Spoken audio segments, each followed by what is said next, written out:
What's good, y'all? It's your boy Ross back at again with another video. So, apparently, ESPN was not too thrilled with how Wrestlepalooza ended up playing out. On their official website, they gave WWE a letter grade rating, and it wasn't too good. It's very interesting coming from ESPN themselves, the new home for WWE PLEs, and we got to check this out. There's also some other related news leaks involving what was supposed to happen at Wrestlepalooza. So we're going to check out all this information. Let's get right into it. I'm actually going to go ahead and post what ESPN had ended up saying. Basically, ESPN was like, WWE Wrestlepalooza final grade is a C, which is middle of the road, which a lot of people were kind of giving the show a mid rating. The excellent Vakur versus Sky match saved this show from being truly average. It was a phenomenal display inside the squared circle. Everything else was either underwhelming, the short Rose McIntyre match, or a setup for a future match, Lesnar dominating Cena. For a card that promised to have epic moments, it fell a little short of expectations, which I think a lot of people felt the same way. They had built this show up to damn near be as big as WrestleMania, and it didn't live up to that. A lot of people enjoyed the Vakur and Io Sky match. I enjoyed the mixed tag, even though there was some not so good looking segments in that match. I still enjoyed that for the storyline, and obviously what they plan on setting up, most likely with Becky versus AJ Lee for the women's Intercontinental Championship. So it's gonna be interesting to see how that's gonna play out. But everything else kind of felt lackluster. Now we're gonna check out some of the reports that may have given some indication on why some of these matches may have felt lackluster.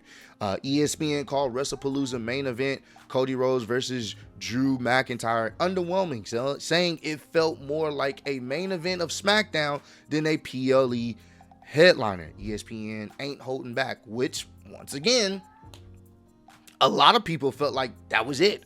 A lot of people felt like this is how they're going to end the match.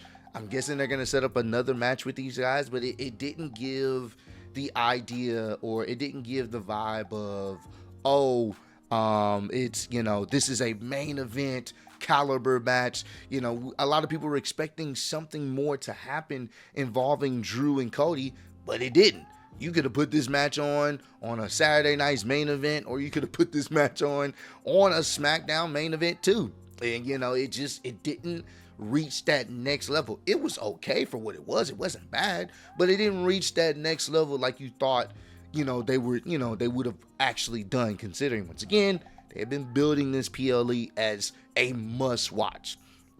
Then there's some more news that's coming out. This is by the Wrestle Purist. Sources indicate that both Cody Rhodes and Drew McIntyre pitched Randy Orton, accidentally costing Rhodes the undisputed WWE Championship. This would have set up Cody chasing the title once again and winning it back from Drew before Randy pulled the trigger and turned on Cody. The end result ended up being Cody Rhodes standing tall and to end Wrestlepalooza with no shenanigans. Now, this is interesting because I think a lot of us was expecting Randy has to get involved in this, but that didn't happen. That's a very interesting story, having Randy accidentally cost Cody the match, and then Drew is the champion, and then Cody is chasing, and then he ends up getting it back at some point, or Randy ends up turning on Cody. That could have been interesting. Granted, I felt like I felt like they weren't going to, have Cody lose, but you could have did something with Randy that would have given Drew an out, and it would have given Cody and Randy some extra dynamic leading into a future match. Randy wasn't even involved. At least if you're going to have Cody win, have Randy be involved in some form of fashion. You know what I'm saying? And I'm sure they're going to wait on that. And I don't know, maybe they do plan on setting up something with Seth Rollins and Cody Rhodes, champion versus champion at Crown Jewel. I don't know. I don't know what they have planned for Crown Jewel. But I do think Randy being involved definitely should have been something that they did, because Randy is an integral part of this story. Drew has been telling Randy, Cody doesn't really care about you. There's a reason why they're planting those seeds there. We know they're doing Cody versus Randy at some point. This would have been a nice way to really, put that out there. A lot of people was hoping that. Nothing happened. So if this is true, we don't know. Having Cody lose because of Randy, that would have been interesting. It would have been refreshing. It would have been a shock that a lot of people would have been like, holy shit, we didn't see that coming. And you could have told some stories there, because at the end of the day, let's be honest, outside of Randy and outside of Drew, there is nobody else for Cody to beat. He's beaten everyone that is viable enough to challenge for that title. He has. He's beaten everyone. There's nobody else for him to beat. So, if there's nobody else for Cody to beat, it would have been nice to do something with Drew. It would have been. It would have been nice. And you could really build up something with Cody and Randy going forward.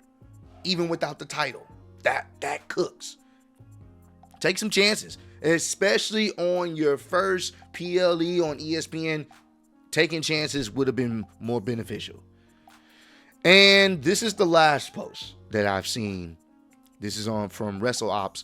John Cena was originally scheduled to defeat Brock Lesnar at Wrestlepalooza as of the morning of the show.